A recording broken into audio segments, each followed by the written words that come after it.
and George W. Bush. Retired Naval Intelligence Commander Dr. Paul Chabot joining us tonight. Thanks for being with us, Dr. Chabot. My pleasure. Good to be with you again.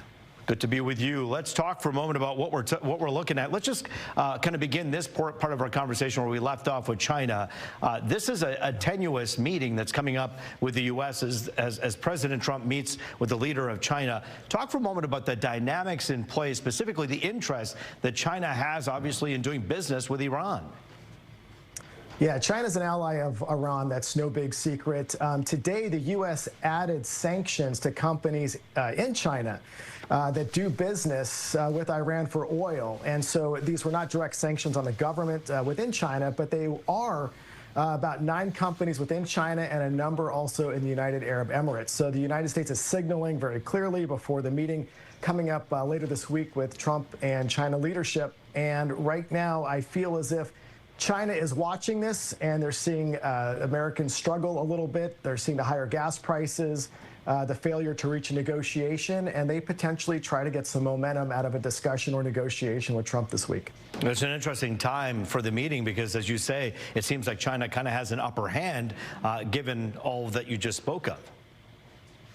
Yeah, really, there's a lot going on that China's watching, and also Russia. You watch the last few days, Russia has potentially indicated they may look at ending the war, which is good globally, but then again, they're aligned with Iran. They're providing a lot of intelligence to Iran. That kind of intelligence can target our ships and our bases.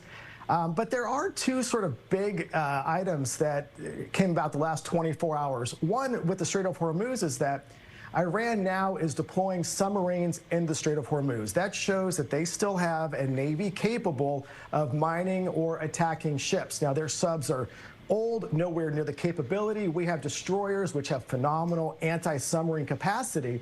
But also, interestingly, in the last 24 hours, the United States military, for the first time that I can recall, has announced the location of one of our big nuclear boomers, which has the ability to launch nuclear strikes about 3,000 miles away from Iran, just off the coast of Gibraltar near Spain.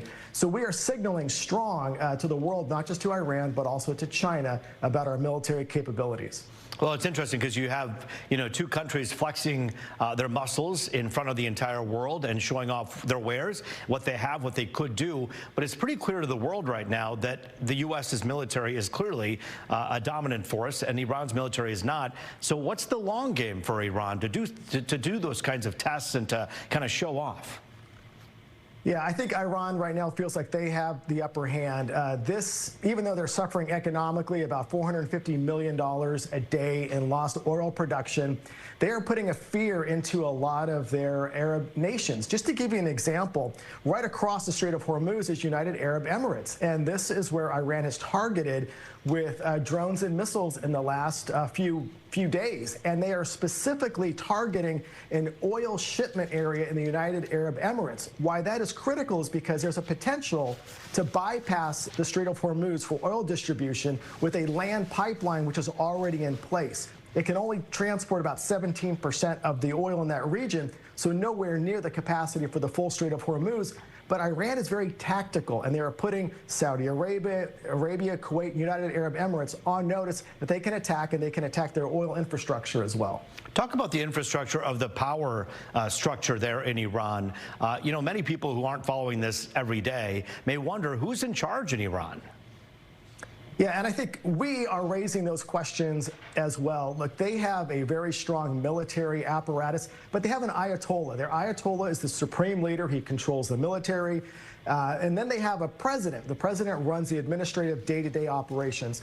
What we're seeing right now is clearly coming out more from the Ayatollah and from the Revolutionary Guard aspect. Very staunch, hard lines. If you looked at what they put in the proposal that Trump, I think, rightfully rejected, they were basically asking to continue with nuclear enrichment down the road, to have some sort of control over the Strait of Hormuz. Those 2 things are an absolute no-go. Just from an international waters perspective, the Strait of Hormuz belongs to no one. International law sees a strait like that as open to seize. So for Iran to target that virtually in a discussion point for negotiation just shows a boldness on their part, likely coming from their military side. And the bottom line is the U.S. has made it very clear you have to end your nuclear program and turn over your uranium.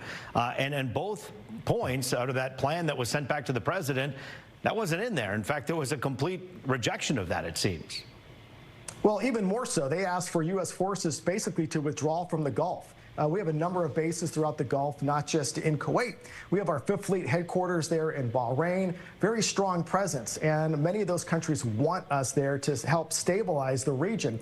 So Iran is not only rejecting initial items, but now they're pushing back even farther, calling for reparations to pay for damage done to their country from this war, amongst other items. It was almost a unserious approach that came from them, which is why I think you're seeing the U.S. signal more military capability, talking about a nuclear submarine there just 3,000 miles away from Iran, sends a strong signal, not only nuclear, but from a tactical perspective as well. Dr. Paul Chabot, great to see you. Thanks for joining us here tonight on The Pulse. My pleasure.